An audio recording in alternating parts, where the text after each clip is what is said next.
नमस्कार दोस्तों, अच्छे होंगे आप सब। पंचायती राज हमारा टॉपिक चल रहा है जो सभी एग्ज़ामों में समान रूप से इम्पोर्टेंट है।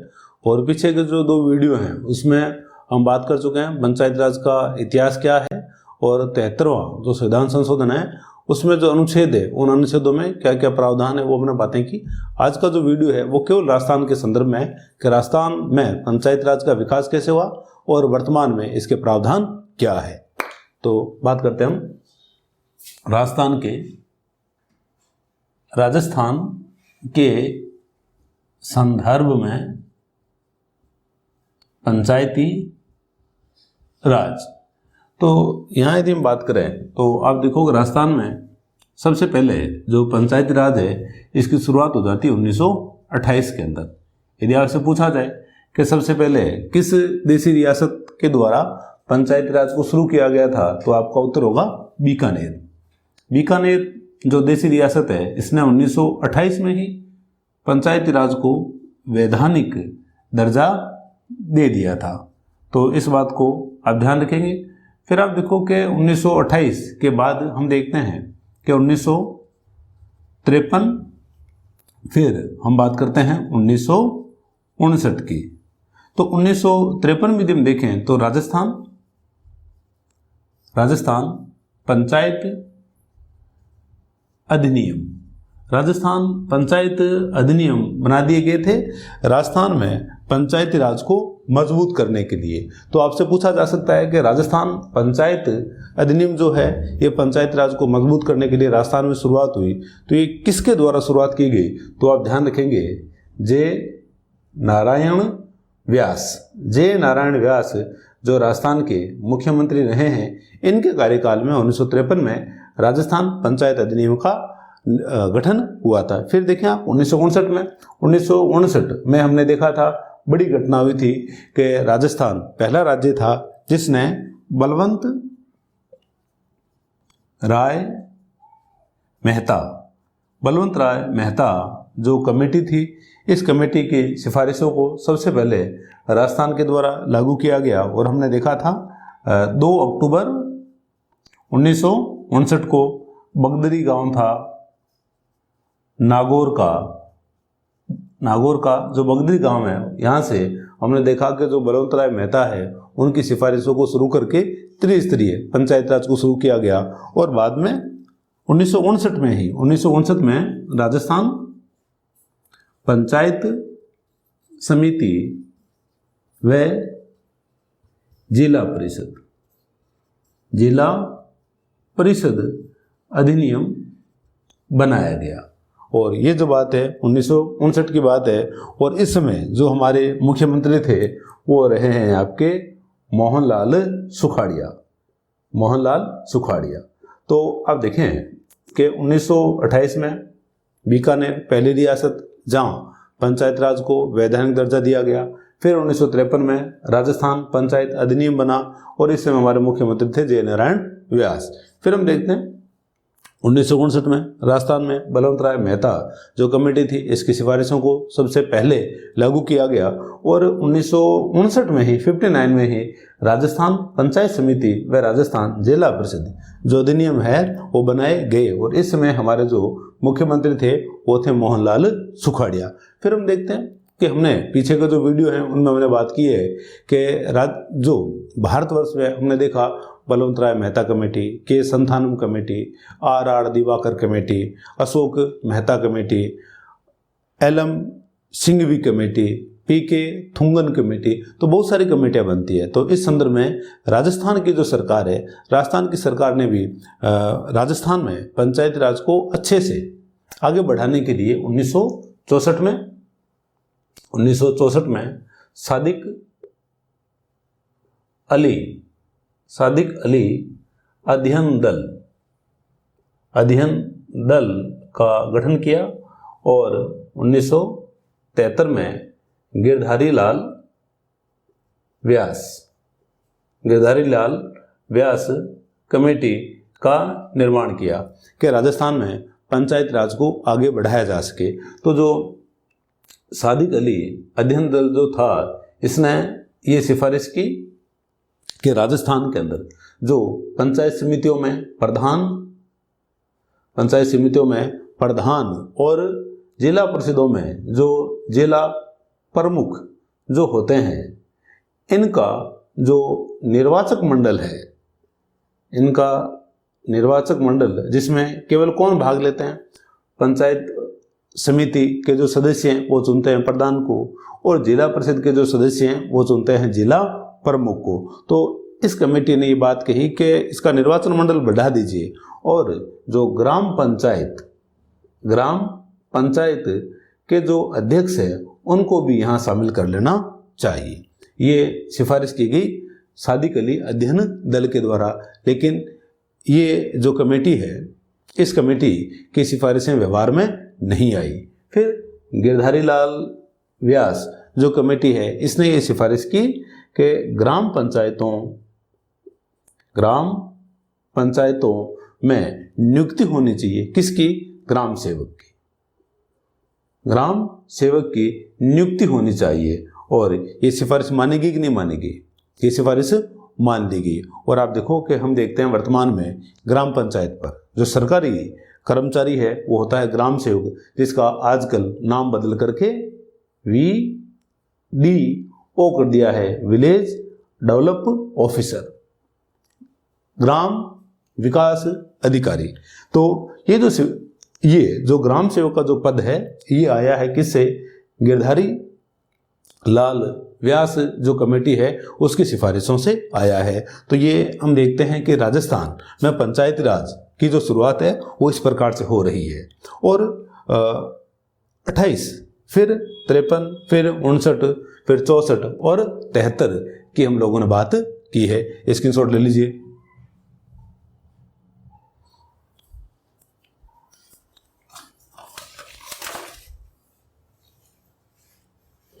अब यदि हम बात करें भाई, ये तो शुरुआत रही।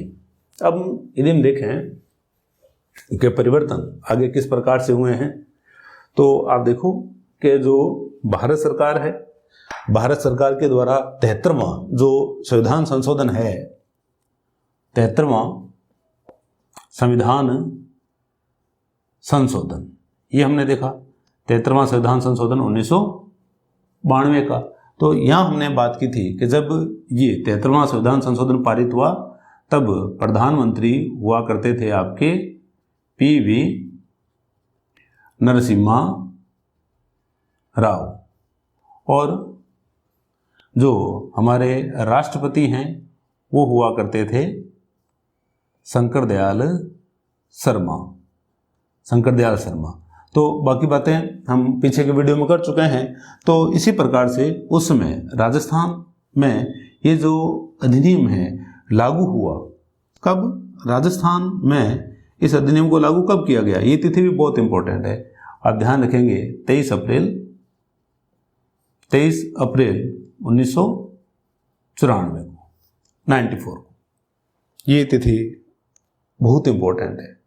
23 अप्रैल 1994 को हम देखते हैं कि राजस्थान के अंदर 73वां संविधान संशोधन अधिनियम जो है इसको लागू कर दिया गया है। इस समय हमारे जो मुख्यमंत्री थे, ये आपसे पूछा जा सकता है कि उस समय मुख्यमंत्री कौन थे, तो आप ध्यान रखेंगे भैरों सिंह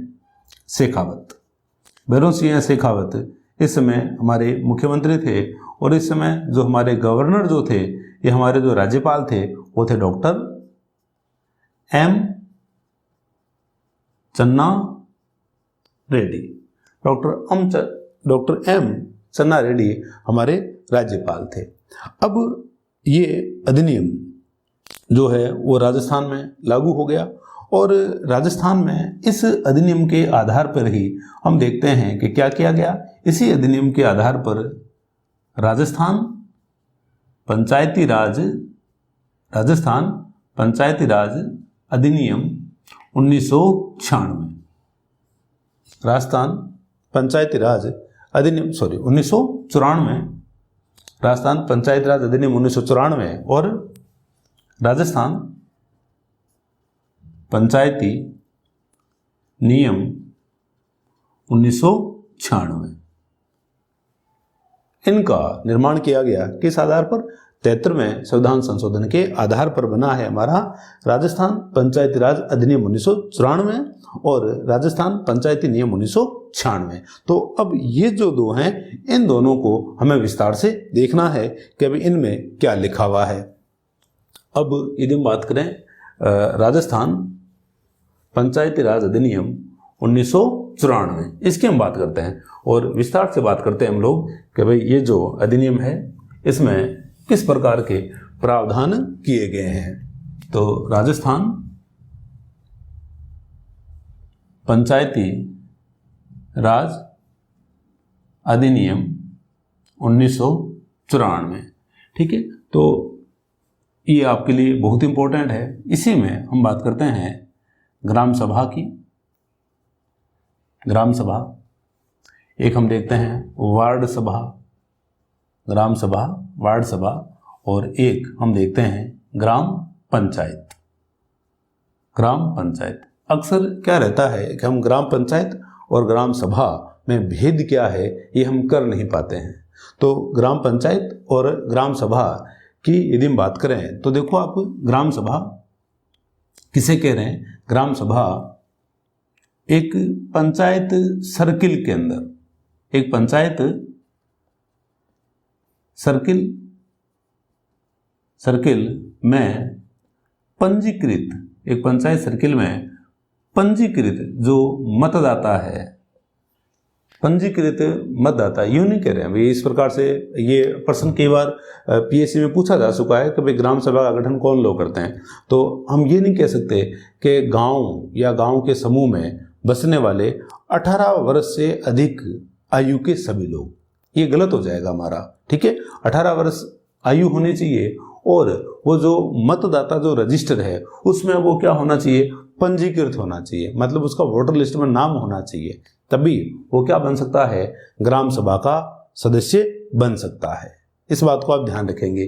तो ग्राम सभा एक पंचायत सर्किल के अंदर, अर्थात एक ग्राम पंचायत के अंदर, एक ग्राम पंचायत के जो पंजीकृत मतदाता है वो मिलकर के गठन करते हैं किसका? ग्राम सभा का। और ग्राम सभा को कार्य कौन आवंटित करता है? भाई ग्राम सभा की शक्तियां क्या रहेगी, ग्राम सभा के कार्य क्या रहेंगे, ये निर्धारित कौन करेगा? सरपंच करेगा क्या? हमने पिछली वीडियो में देखा है, ये निर्धारित करेगा विधान मंडल। विधान मंडल ग्राम सभा के कार्य और ग्राम सभा की शक्तियों को निर्धारित करता है। तो ये ग्राम सभा का आपके क्या हो चुका है? गठन हो चुका है। अब ग्राम सभा जो है, ग्राम सभा की अध्यक्षता कौन करेगा? तो आप ध्यान रखें कि ग्राम सभा जो है, ग्राम सभा की अध्यक्षता भी यदि सरपंच वहां उपस्थित है तो सरपंच ही ग्राम सभा की अध्यक्षता करता है, और सरपंच नहीं है तो उप सरपंच जो है वो ग्राम सभा की अध्यक्षता करता है। फिर जो ग्राम सभा है, ग्राम सभा की जो बैठकें हैं ये कितनी होती है? आपसे पूछा जा सकता है। तो आप देखो कि ग्राम सभा जो है, ग्राम सभा की न्यूनतम जो बैठकें होती है वो 4 होती है। न्यूनतम बैठकें ग्राम सभा की कितनी रहेगी? मैं अधिकतम की बात नहीं कर रहा हूँ। न्यूनतम जो बैठकें हैं वो कितनी रहेगी? इसकी 4 रहेगी। और ये जो 4 बैठकें हैं ये कब कब होगी? तो आप ध्यान रखना इस बात को कि ये जो 4 बैठकें हैं इसमें आप देखें, एक हम देखते हैं 26 जनवरी, 1 मई, 15 अगस्त और 2 अक्टूबर। हम क्या करते हैं, जल्दबाजी में ये 4 बैठकें मान लेते हैं कि 26 जनवरी, 1 मई, 15 अगस्त और 2 अक्टूबर, ठीक है। तो ये जो तिथियां हैं, इन तिथियों के 15 दिन के भीतर, ये पूरी बात ये है, हम अति उत्साह में कह देते हैं कि भाई इन 4 दिनों को मीटिंग हो रही है। इन 4 दिनों की मीटिंग की बात नहीं है। 26 जनवरी, 1 मई, 15 अगस्त और 2 अक्टूबर जो हैं, इनके 15 दिन के भीतर हमें क्या करनी पड़ती है? बैठकें करनी पड़ती है।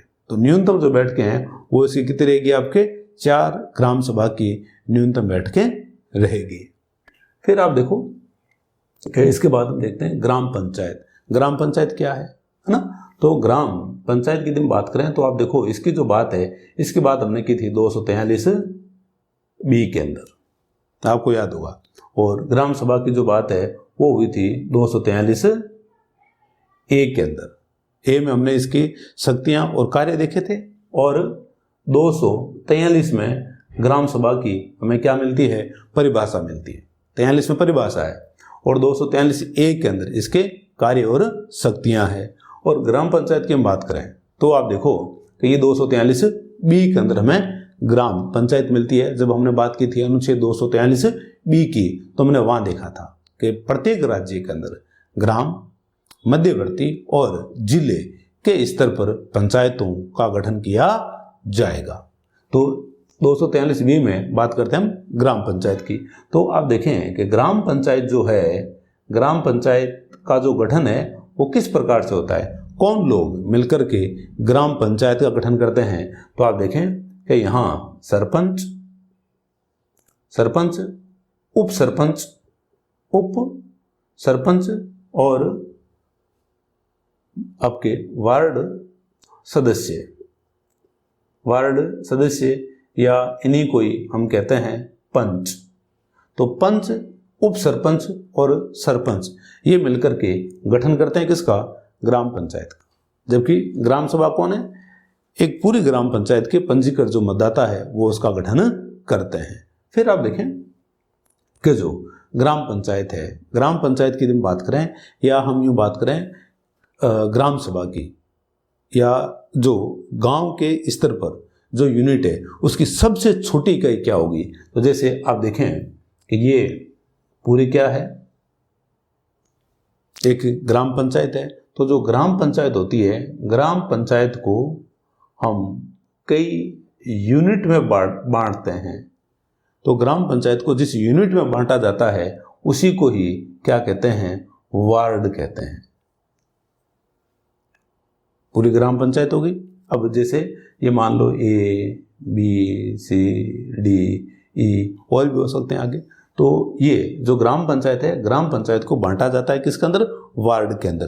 तो वार्ड में भी एक क्या होगी, वार्ड सभा। तो ग्राम सभा का प्रश्न आया हुआ है, अब यदि आपसे पूछ ले कि वार्ड सभा का गठन कैसे होगा, तो एक वार्ड के जो पंजीकृत मतदाता हैं वो मिलकर के निर्माण करेंगे किसका, वार्ड सभा का।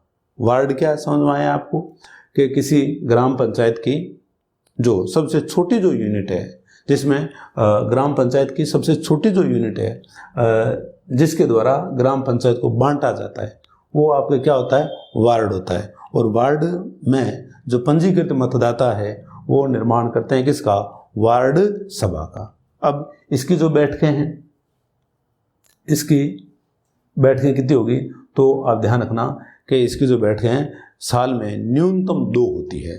न्यूनतम कितनी बैठकें होगी, 2 बैठकें होगी, और दोनों के बीच में 6 माह से ज़्यादा का अंतर होना नहीं चाहिए। समझ रहे बात को। फिर आप देखें कि ये हमने बात की वार्ड सभा की। वार्ड सभा के बाद यदि हम देखें ग्राम पंचायत की, तो आप देखो कि ग्राम पंचायत जो है, ग्राम पंचायत का निर्माण हो रहा है विभिन्न वार्डों से मिलकर के। और ग्राम पंचायत जो है इसका अध्यक्ष होता है कौन, सरपंच। इसका अध्यक्ष रहेगा सरपंच। और जो सरपंच है, सरपंच के चुनाव की जो रीति है या जो विधि है वो क्या है, प्रत्यक्ष चुनाव, प्रत्यक्ष चुनाव। और यहाँ जो वार्ड से चुनकर आएगा आपके वार्ड पंच, और वार्ड पंच के जो चुनाव है वो भी कैसा होगा, प्रत्यक्ष चुनाव होगा। मतलब डायरेक्ट जो लोग हैं वो यहाँ क्या करेंगे, वोट करेंगे। अब ध्यान रखना, वार्ड पंच चुनने के लिए, भाई वार्ड पंच जो बनता है, वार्ड पंच बनने के लिए और सरपंच बनने के लिए जो न्यूनतम आयु है वो कितनी है, 21 वर्ष है। लेकिन वोटिंग की जो आयु है वो कितनी है आपके, 18 वर्ष ही है। ध्यान रखना इस बात का। तो प्रत्येक चुनाव से सरपंच चुना जा रहा है और प्रत्येक चुनाव से ही आपके पंच चुना जा रहा है। लेकिन यहाँ एक और रह गया है आपके उप सरपंच। उप सरपंच जो है इसका चुनाव किस प्रकार से होगा, इसका चुनाव होगा आपके अप्रत्यक्ष। अप्रत्यक्ष इसका चुनाव होता है। अप्रत्यक्ष चुनाव का मतलब यह है कि ये जो सारे वार्ड पंच जो हैं, वार्ड पंच अपने में से एक उप सरपंच का चुनाव करते हैं। तो आप देखो यहाँ जनता के द्वारा डायरेक्ट वोटिंग नहीं की गई है, इसी कारण इसका जो चुनाव है वो कैसा होता है, अप्रत्यक्ष इसका चुनाव होता है। अब आप देखें कि इसकी जो बैठक है वो कैसे होगी, इसकी बैठक है वो होती है 15 दिन में एक, 15 दिन में एक। तो आपसे प्रश्न पूछा जा सकता है एक साल में न्यूनतम कितनी होगी, तो एक साल में न्यूनतम कितनी होगी, कितनी हो जाएगी 24, क्योंकि एक महीने में कितनी हो गई है, 2 हो गई है। तो 15 दिन में इसकी बैठक क्या होती है, आयोजित की जाती है। और इसकी बैठकों की जो अध्यक्षता है वो भी आपको कौन करेगा, सरपंच करेगा। सरपंच यदि नहीं है तो किसके द्वारा की जाएगी, उप सरपंच के द्वारा इसकी अध्यक्षता की जाएगी। ठीक है, तो ये इन बातों का आप ध्यान रखेंगे, स्क्रीनशॉट ले लीजिए।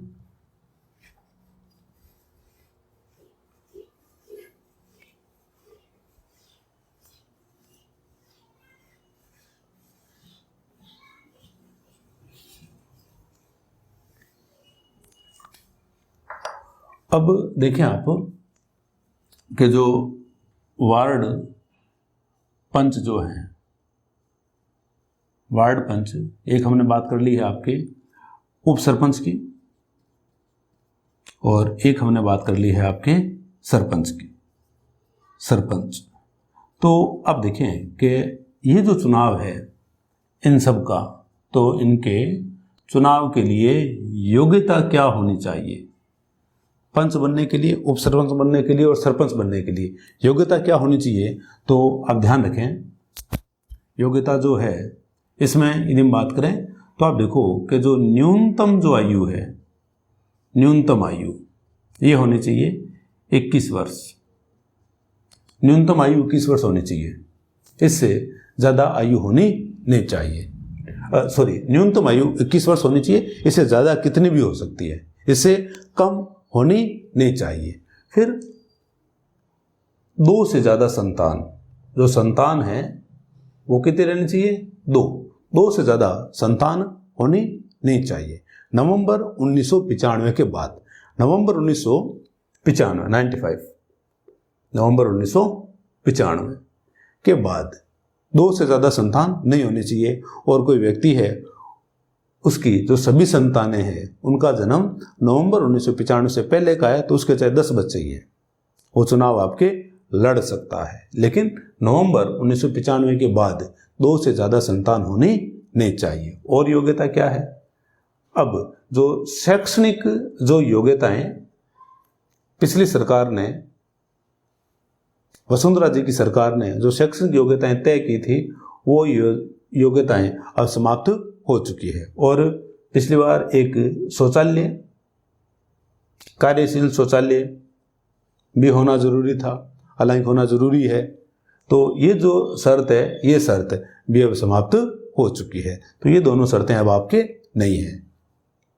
एक तो आयु जो है वो होनी चाहिए न्यूनतम 21 वर्ष, अधिकतम कितनी भी हो सकती है, और 2 से ज़्यादा संतानें नहीं होनी चाहिए। शैक्षणिक योग्यता से संबंधित जो बातें थी अब समाप्त कर दी गई है और शौचालय से संबंधित जो बातें थी वो भी समाप्त कर दी गई है। ठीक है, अब इसके अलावा और यदि हम बात करें तो आप देखो कि पंचायती राज के जो चुनाव है इनमें एक व्यक्ति एक से अधिक स्थानों पर चुनाव नहीं लड़ सकता है।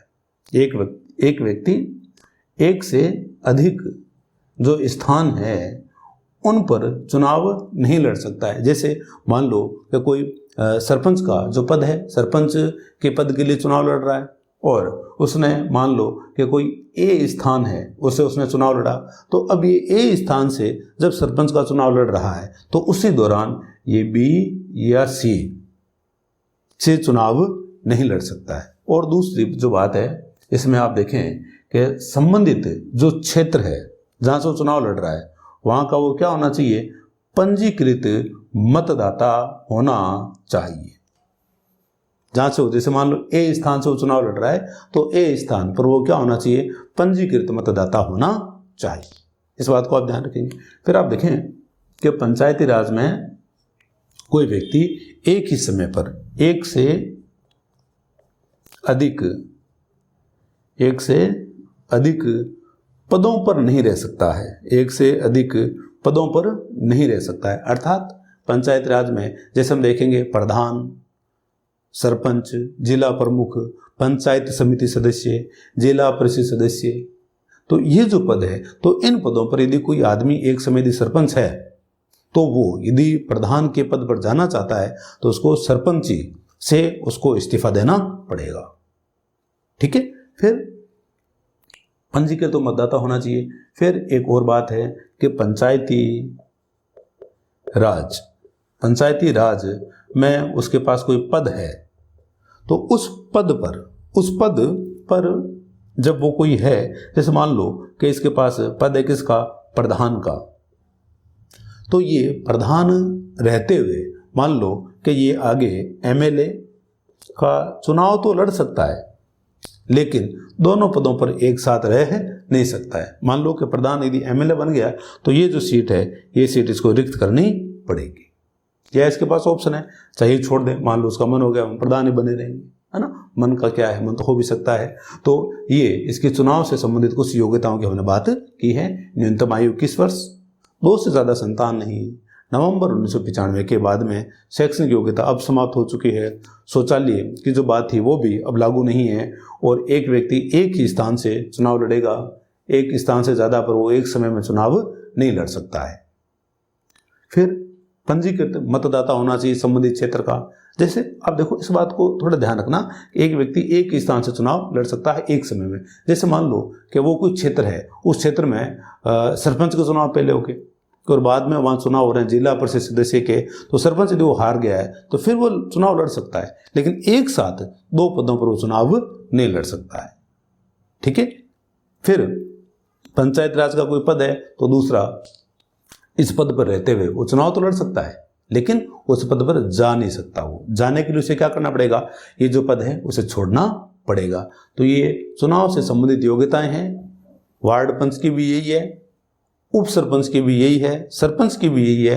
यही योग्यताएं प्रधान की है, यही जिला प्रमुख की है और यही जिला परिषद सदस्य और पंचायत समिति सदस्य की है। सारी योग्यताएं यही रहेगी। ठीक है। फिर एक बात और देख लेते हैं हम कि अध्यक्ष को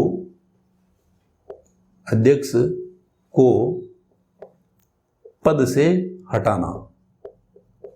अध्यक्ष को पद से हटाना अर्थात अध्यक्ष एक तो कौन हो जाएगा, आपके सरपंच। पंचायत समिति का अध्यक्ष कौन होगा, प्रधान होते हैं आपके पंचायत समिति के अंदर। और जिला प्रमुख ये होता है आपके जिला परिषद का, जिला परिषद। तो आप देखो कि अध्यक्ष को किस प्रकार से हटाएंगे। तो अध्यक्ष जो है, अध्यक्ष को हटाने के लिए आपको 3/4 बहुमत चाहिए।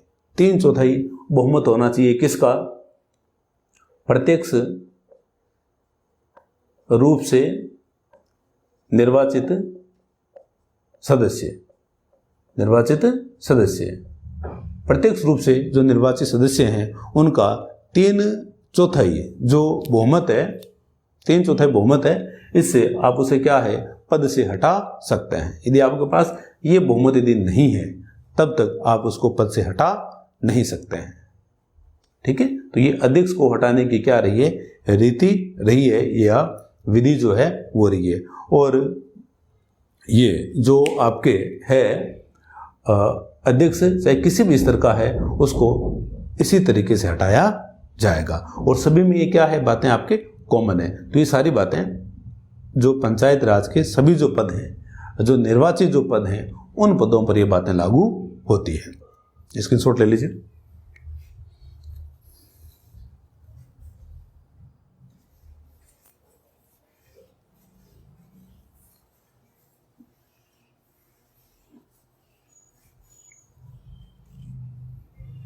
तो ये चुनाव की योग्यताएं हुई।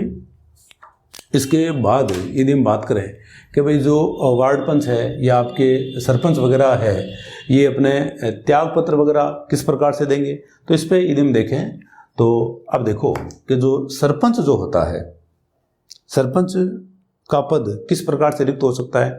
या तो जो सरपंच है पद पे रहते यदि मृत्यु को प्राप्त हो जाए, या मृत्यु को प्राप्त हो गया, या इसके अलावा मान लो कि उसके ऊपर किसी भी प्रकार के कोई आरोप वगैरह लग गए हैं और जनता ने आंदोलन वगैरह कर दिया है और उसको लगता है कि अब हमें क्या करना पड़ेगा, पद छोड़ना पड़ेगा। तो अब जब ये पद छोड़ेगा तब अपना जो इस्तीफा है वो किसे देगा? ये अपना इस्तीफा देगा किसको? विकास अधिकारी को। ध्यान रखना इस बात का। ये अपना जो पद है, पद का जो त्याग पत्र है वो किसको देगा? विकास अधिकारी को देगा। ठीक है। अब एक बात यहाँ और ध्यान रखने की, जैसे ये जो सरपंच मान लो गया और इस सरपंच के जाने के बाद यदि हम देखें तो सरपंच के जाने के बाद जो नया सरपंच जब आएगा तो उसका चुनाव जो यदि हो गया तो वो कितने टाइम तक पद पर रहेगा? तो ये जो नया जो सरपंच आएगा वो उतने समय तक रहेगा जितना समय ये सरपंच छोड़ करके गया है। जैसे मान लो कि ये तो चुना जाता है कितने टाइम के लिए? 5 साल के लिए। ये मान लो कि 3 साल तक पद पे रहा, उसके बाद इसने त्याग पत्र दे दिया, तो नया जो सरपंच आया है वो कितना रहेगा? 2 साल के लिए रहेगा। और ये जो पद है इस पद का चुनाव कितने समय में करवाना होगा? तो 6 माह में इस पद के चुनाव को करवाना होगा। लेकिन मान लो कि इसने जब त्याग पत्र दिया तो उस समय टाइम हो गया था 4 वर्ष और 8 माह, तो क्या अब चुनाव करवाने जरूरी होंगे? अब चुनाव करवाने जरूरी नहीं होंगे। क्यों? क्योंकि न्यूनतम समय कितना बचना चाहिए? 6 माह से ज़्यादा बचना चाहिए, और यहाँ केवल कितने बचे हैं? 4 महीने बचे हैं। तो सरपंच ने तो अपना जो त्याग पत्र है वो किसको दे दिया? विकास अधिकारी। अब उप सरपंच किसको देगा अपना त्याग पत्र? सोच लो, सरपंच को देगा या किसी और को देगा? तो आप ध्यान रखना, उप सरपंच जो है ये भी अपना त्याग पत्र देगा किसको? विकास अधिकारी को। और जो वार्ड पंच है वो भी अपना जो त्याग पत्र है वो देंगे किसको? विकास अधिकारी को। विकास अधिकारी को। तो आप देखो कि केवल ये जो ग्राम पंचायत है इसी सदन की ये विशेषता है। बाकी आप देखोगे कि सभी जगह जब त्याग पत्र दिया जाता है तो सदन के अध्यक्ष को दिया जाता है। चाहे हम राज्यसभा की बात करेंगे, चाहे हम लोकसभा की बात करेंगे, चाहे अभी हम पंचायत समिति की बात करेंगे, चाहे जिला परिषद की बात करेंगे, तो आप देखोगे सभी लोग अपने सदन के अध्यक्ष को ही त्याग पत्र देते हैं। लेकिन यहाँ ग्राम पंचायत का अध्यक्ष तो कौन है? सरपंच है। लेकिन सभी लोग अपना त्याग पत्र किसको दे रहे हैं? विकास अधिकारी को दे रहे हैं। उप सरपंच भी इसी को दे रहा है, और वार्ड पंच जो है वो भी त्याग पत्र किसको देते हैं? विकास अधिकारी को देते हैं। तो अब ग्राम पंचायत के बाद अगली यदि हम बात करें पंचायत समिति की, तो पहली बात तो ये है कि जो पंचायत समिति जो है इसी को हम क्या बोलते हैं? मध्यवर्ती स्तर। मध्यवर्ती स्तर हम इसी को बोलते हैं। तो पहली बात तो ये होगी, किन राज्यों में मध्यवर्ती स्तर का गठन नहीं किया जाएगा? तो आप देखो हमने बात की थी आर्टिकल 243B के अंदर। आर्टिकल 243B में हमने ये देखा था कि जिन राज्यों की जनसंख्या 20 लाख से क्या होगी? कम। 20 लाख से जिन राज्यों की जनसंख्या कम होगी वहाँ पर मध्यवर्ती स्तर होगा नहीं, लेकिन राजस्थान में है। तो पंचायत समिति मध्यवर्ती स्तर है। तो इसका जो निर्माण है वो कैसे होता है? तो आप देखो कि पंचायत समिति जो होती है, पंचायत समिति को भी कई वार्डों में बांटा जाता है। पंचायत समिति को भी कई वार्डों में बांटा जाता है, और आप देखो कि ये कई वार्डों में बंटी हुई है। और जैसे मान लो इसको भी A, B, C, D, E आगे और भी हो सकते हैं। तो मान लो कि ये एक वार्ड है, तो यहाँ से जो चुनकर आएगा उसको हम क्या बोलते हैं? डायरेक्टर। डायरेक्टर भी बोल देते हैं। और या इसको हम क्या कहते हैं? पंचायत समिति सदस्य। पंचायत समिति सदस्य, या इसको क्या कहा जाता है? डायरेक्टर कहा जाता है। तो अब पंचायत समिति जो है इसमें यदि हम देखें सदस्य, तो पंचायत समिति में जो सदस्य हैं वो होते हैं आपके 2 प्रकार के। एक तो इन वार्डों से जो सीधे चुनकर आएंगे, जो एक तो हो गए आपके प्रत्यक्ष निर्वाचित सदस्य हो गए। अब दूसरे सदस्य कौन होंगे? दूसरे सदस्य होते हैं आपके पदेन सदस्य। पदेन सदस्य कौन होगा?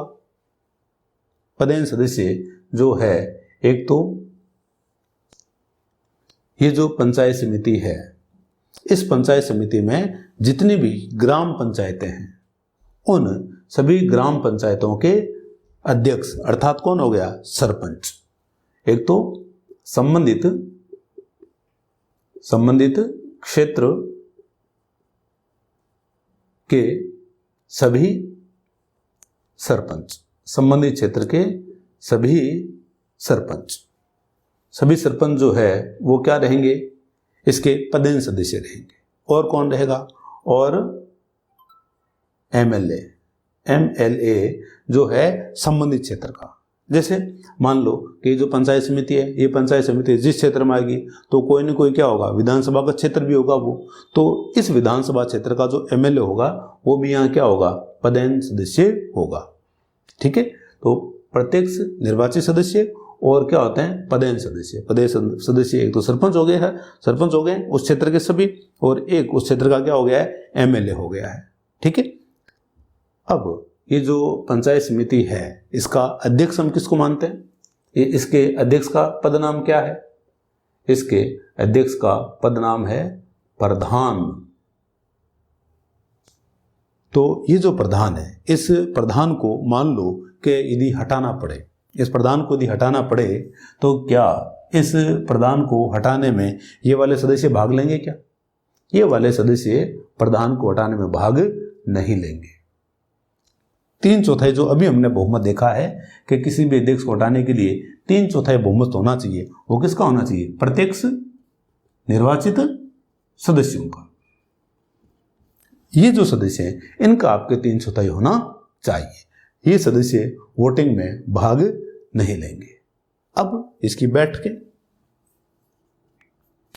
जो बैठकें हैं वो कितनी होगी भाई? तो इसकी बैठक 1 माह में एक माह में बैठक क्या होती है? एक ही बैठक होती है। तो साल में कितनी होगी इनकी बैठकें? साल में इनकी बैठकें हो जाती है आपके 12। ठीक है, तो ये पंचायत समिति के हमने क्या बात कर ली? सदस्यों की बात कर ली है। एक तो प्रत्यक्ष निर्वाचित होंगे और दूसरे जो सदस्य वो कैसे होंगे? पदेन सदस्य होंगे। और जो बैठकें हैं वो क्या रहती है? 1 माह में केवल एक ही बैठक होगी। और अध्यक्ष को हटाएंगे कैसे? 3/4 बहुमत के द्वारा, वो भी किसका? प्रत्यक्ष निर्वाचित सदस्यों का। और इसका जो सदस्य है वो बनने के लिए योग्यता क्या होनी चाहिए? जो भी हमने वार्ड पंच, उप सरपंच और सरपंच के लिए जो योग्यताएं पढ़ी है वो सेम योग्यताएं यहाँ भी होनी चाहिए।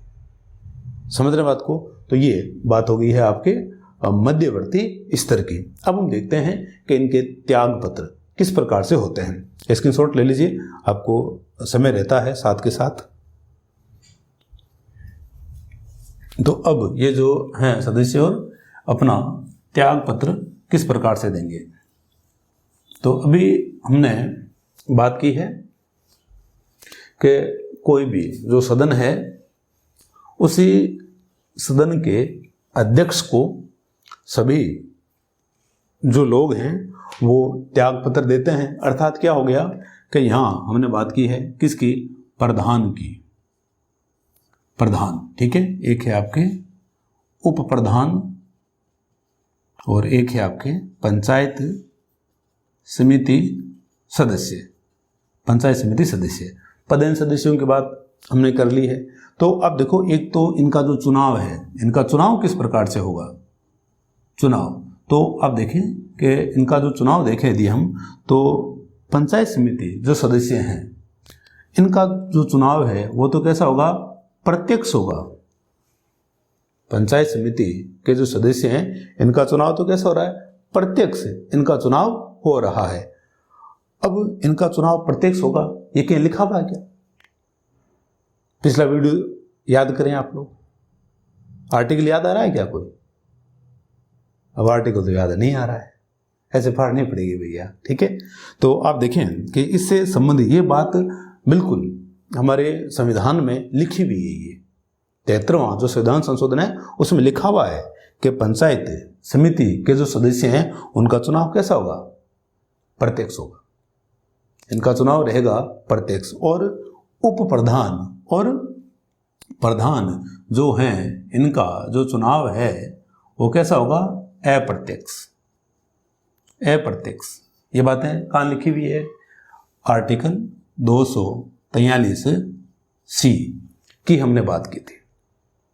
आर्टिकल 243 सी में जहाँ हमने पंचायत समिति की संरचना पढ़ी थी वहाँ हमने पढ़ा था ये। तो प्रधान अप्रत्यक्ष रूप से कैसे? ये जो पंचायत समिति के जो सदस्य हैं अपने में से कोई एक प्रधान चुनेंगे और उप प्रधान भी ये अपने में से किसी एक को चुन लेंगे। तो चुनाव कैसा हो गया है? अप्रत्यक्ष चुनाव हो गया है। ठीक है। जबकि सरपंच का जो चुनाव है, सरपंच का चुनाव अभी राजस्थान में प्रत्यक्ष ही हो रहा है। तो क्या सरपंच के चुनाव को अप्रत्यक्ष किया जा सकता है?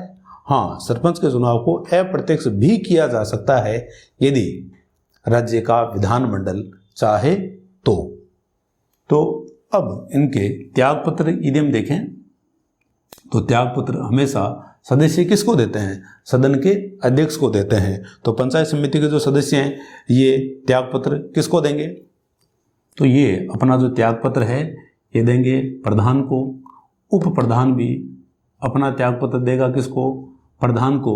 लेकिन प्रधान अपना जो त्यागपत्र है वो देगा किसको? जिला प्रमुख को। जिला प्रमुख को अपना ये त्यागपत्र देगा। ठीक है।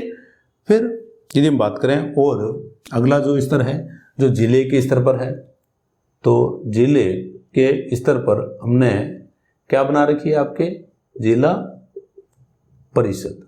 जिले के स्तर पर जिला परिषद जो है इसकी यदि हम बात करें तो अब देखो कि ये भी क्या है? जिला परिषद जो है ये भी कई वार्डों में बंटी हुई है, कई वार्डों में बंटी हुई है। और यहाँ से चुन करके क्या आएंगे? डायरेक्टर आएंगे या इनको कहेंगे जिला परिषद सदस्य। डायरेक्टर या इनको जिला परिषद सदस्य कहा जाएगा। अब ये जो जिला परिषद सदस्य या जो डायरेक्टर हैं ये अपने में से क्या चुनते हैं? जिला प्रमुख चुनते हैं। और अपने में से ये क्या चुन लेते हैं? जिला प्रमुख चुन लेंगे और एक चुन लेंगे आपके जिला उप प्रमुख। जिला उप प्रमुख। तो इनका चुनाव तो कैसा हो गया? इनका चुनाव तो हो गया है आपके प्रत्यक्ष। इनका चुनाव हुआ प्रत्यक्ष। और जिला प्रमुख और उप जिला प्रमुख जो है इनका जो चुनाव है वो कैसा हो जाएगा? आपके अप्रत्यक्ष। अप्रत्यक्ष इनका चुनाव हो जाएगा। तो ये आपके अब ये जो सदस्य हैं और दूसरे कैसे सदस्य होंगे? पदेन सदस्य। उनसे मिलकर आपके क्या बन जाएगी? जिला परिषद बन जाएगी। उस पर यदि हम देखें जिला परिषद को,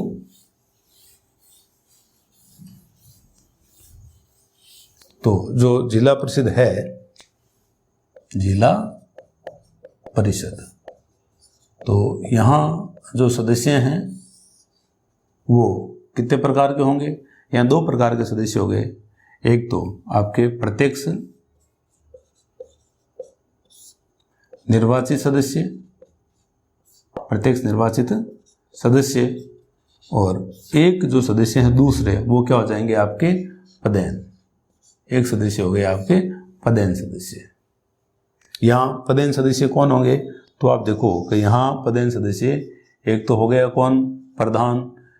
जिले में जितनी भी पंचायत समितियाँ हैं, जिले की जितनी पंचायत समितियाँ हैं वहाँ के प्रधान एक तो रहेंगे आपके पदेन सदस्य। दूसरा आप देखो कि उस जिले के जो भी विधानसभा सदस्य हैं, एमएलए, विधान सभा और लोकसभा और राज्यसभा, यहाँ के जो सदस्य हैं वो इसके पदेन सदस्य रहेंगे। प्रधान हो गए हैं और आपके विधानसभा, लोकसभा या राज्यसभा का कोई सदस्य है उस क्षेत्र का, तो वो यहाँ क्या रहेगा, पदेन सदस्य रहेगा। ठीक है, तो यहाँ ये दो प्रकार के सदस्य हो गए। लेकिन जिला प्रमुख को यदि हटाना है तब भाग कौन लेंगे, केवल प्रत्यक्ष जो सदस्य हैं उन्हीं के द्वारा भागीदारी निभाई जाएगी। और इनका बहुमत कितना होना चाहिए, 3/4। 3/4 से ये क्या करेंगे, जिला प्रमुख को हटा सकेंगे। समझ रहे बात को। और 3/4 बहुमत से हटाने के बाद यदि यह नया कोई जिला प्रमुख बनाएंगे तो नया जो जिला प्रमुख है वो अपना कार्यकाल कितना बिताएगा, वो अपना जो कार्यकाल है जितना बचा हुआ है उसी कार्यकाल को वो पूरा करेगा। अब सदस्य हो गए। अब इसकी यदि हम देखें बैठकें, तो बैठकें कितनी होगी भाई, इसकी साल में 4 बैठक होगी। इसकी साल में 4 बैठक हो रही है, इसका मतलब क्या हो गया है, 3 माह में बैठक क्या होगी, 1। 3 माह में 1 बैठक होती है, किसकी, आपके जिला परिषद की। 3 माह में 1 बैठक। ग्राम सभा की हमने बात की। ग्राम सभा में हमने देखा कि न्यूनतम बैठकें कितनी थी, 4 हमने वो तिथियां देखी थी हमने। वार्ड सभा की हमने न्यूनतम बैठकें कितनी देखी थी, 2।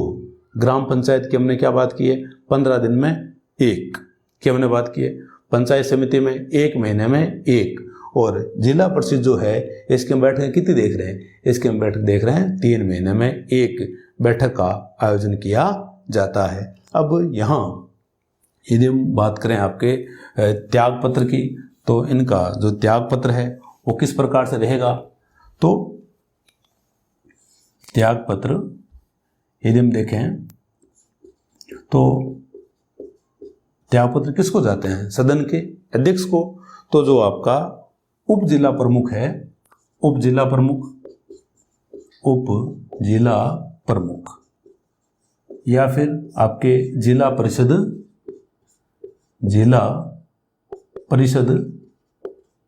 के सदस्य, ये सारे जो हैं अपना त्याग पत्र किसको देंगे, जिला प्रमुख को। जिला प्रमुख को अपना त्याग पत्र देंगे। और जिला प्रमुख को और कौन त्याग पत्र देता है, तो जिला प्रमुख को त्याग पत्र देता है प्रधान। प्रधान भी अपना त्याग पत्र किसको देता है, जिला प्रमुख को। प्रश्न आ सकता है आपके कि जिला प्रमुख को निम्न में से कौन अपना त्याग पत्र नहीं देता है, तो वहाँ आ सकता है आपके उप जिला प्रमुख, एक आ सकता है जिला परिषद के सदस्य, एक आ सकता है आपके प्रधान, और एक आ सकता है आपके उप प्रधान। तो उप प्रधान अपना जो त्याग पत्र है वो प्रधान को देता है, जिला प्रमुख को नहीं देता है। इस बात को भी आप ध्यान रखेंगे। तो ये हमने इनके त्याग पत्र की बात कर ली है और यहाँ के जो सदस्य वगैरह हैं उनकी हमने बात कर ली है। अब आगे यदि हम बात करें आपके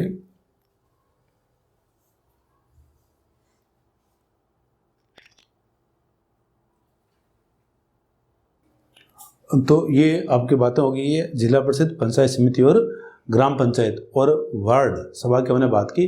अब एक हम बात करते हैं राजस्थान के संदर्भ में। राज्य निर्वाचन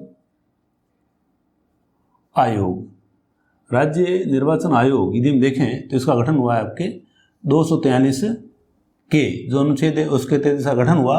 और राजस्थान में ये एक सदस्य है, ये एक सदस्य आयोग है। ये इसमें केवल एक ही सदस्य होता है, राज्य निर्वाचन आयुक्त। ये केवल एक ही इसमें पदाधिकारी है राजस्थान के अंदर। और इसका जो कार्यकाल है, इसका कार्यकाल रहता है आपके 5 वर्ष या 65 वर्ष। मतलब या तो वो पद पर 5 साल का कार्यकाल पूरा करे या 65 वर्ष की उम्र उसकी हो जाए। इनमें से जो भी पहले हो जाए वही इसका कार्यकाल माना जाता है। बाकी इसके हटाने के जो तरीके वगैरह हैं वो हम पिछले वीडियो में देख चुके हैं। और इसकी जो नियुक्ति की जाती है राजस्थान के राज्यपाल के द्वारा। जो गवर्नर जो है वो इसकी नियुक्ति कर रहा है और इसको हटाया उसी प्रकार से जाता है जैसे हाई कोर्ट के न्यायाधीश को पद से हटाया जाता है, उसी तरीके से इसको पद से हटाया जाता है। और राजस्थान में प्रथम जो राज्य निर्वाचन आयुक्त रहे हैं वो हैं अमर सिंह राठौड़, ये आपके प्रथम निर्वाचन आयुक्त रहे हैं। और वर्तमान में जो हैं आपके राज्य निर्वाचन आयुक्त वो है प्रेम सिंह मेहरा। इसी प्रकार से एक और आपके राजस्थान के संदर्भ में राज्य वित्त आयोग। और राज्य निर्वाचन आयोग जो है इसके कार्य क्या रहेंगे? इसके कार्य हैं आपके एक तो निर्वाचक जो नामावली है, निर्वाचक नामावली अर्थात मतदाता सूची जो है उसको तैयार करवाएगा, और पंचायती राज संस्थाओं के जो चुनाव है वो करवाना भी इसका कार्य है राज्य निर्वाचन आयोग का। इसी प्रकार से राज्य वित्त आयोग, इसका गठन किया जाता है अनुच्छेद 243 आई के तहत, और ये एक बहु सदस्य आयोग है, मतलब इसमें कई सदस्य होते हैं। इसकी जो व्यवस्था है वर्तमान में वो है 1+4, एक अध्यक्ष है और 4 इसके क्या हैं सदस्य हैं।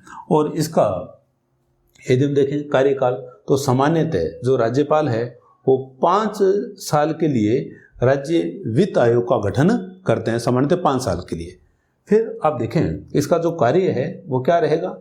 इसका कार्य रहेगा पंचायती राज संस्थाओं की वित्तीय मजबूती, पंचायती राज संस्थाओं की मजबूती के लिए सरकार को ये सलाह दे, और ये जो है ये अपनी जो रिपोर्ट है वो किसको देता है? ये अपनी रिपोर्ट देता है राज्य वित्त आयोग गवर्नर को या राज्यपाल को, और गवर्नर या राज्यपाल जो है ये इसको रखता है विधान मंडल के सम्मुख, ये गवर्नर रखेगा, और ये जो रिपोर्ट है वो खुद देता है किसको?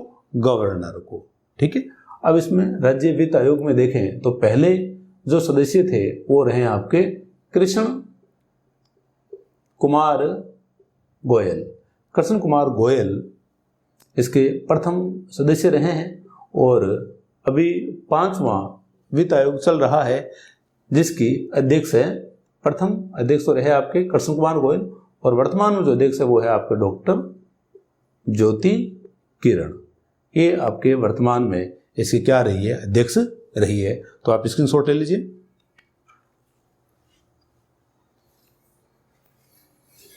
अब एक आपके बाकी है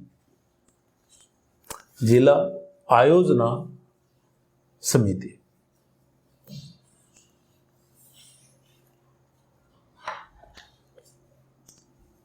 यहाँ आप थोड़ा ध्यान देंगे, इम्पोर्टेंट है ये, यहाँ से आपका प्रश्न आ सकता है।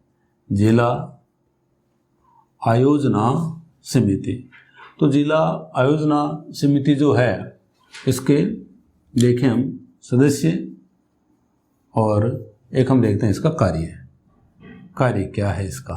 ठीक है। तो जिला आयोजना समिति की बात करें हम राजस्थान के संदर्भ में तो इसके जो कुल जो सदस्य हैं वो हैं आपके 25। अब ये जो 25 है, इन 25 में से जो 20 सदस्य हैं, 20 सदस्य चुने जाते हैं आपके जिला परिषद और आपके जो नगर निकाय हैं, नगर निकाय, किसी भी जिले का कोई नगर निकाय और वहाँ की जो जिला परिषद है, इनके जो निर्वाचित जो सदस्य हैं, इन दोनों के सदस्य कैसे होंगे? निर्वाचित। यहाँ के निर्वाचित जो सदस्य हैं इनमें से जनसंख्या के अनुपात में,